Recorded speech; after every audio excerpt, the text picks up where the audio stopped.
In this video, I'm going to show you how you can fix Talkie app keeps loading error on your smartphone. If this video helps, please like and subscribe to this channel. Alright, so if you're trying to use your Talkie app but the continuous loading is what is on your home screen, then there are quite a number of steps you can take to fix this. First, you want to ensure that you are not connected to any VPN, as this might be the reason your app is loading continuously. However, if this is not the case, then you want to ensure that you are using the latest version of your app. To do that, go to Google Play Store or App Store, search for your app, and then update your app the latest version. For my case, I already have the latest version, which means the problem is elsewhere. If that is your case, then you need to access the app via settings. So go to settings and then go to apps and manage apps or all apps.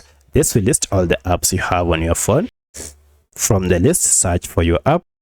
And here first, if this force stop is active, just force stop it and then go to clear data and choose clear cache and finally OK. Here you'll be logged out. So before you open your app, you'll need to restart your smartphone. And now once you have restarted your smartphone, if you go to your Talkie app, make sure you have a stable internet connection. Now your app should be up and running without any issue. So that's how you can fix continuous loading issue on your Talkie app. If you have any other question, kindly let me know in the comment section. Otherwise, thanks for watching and let's meet in the next video.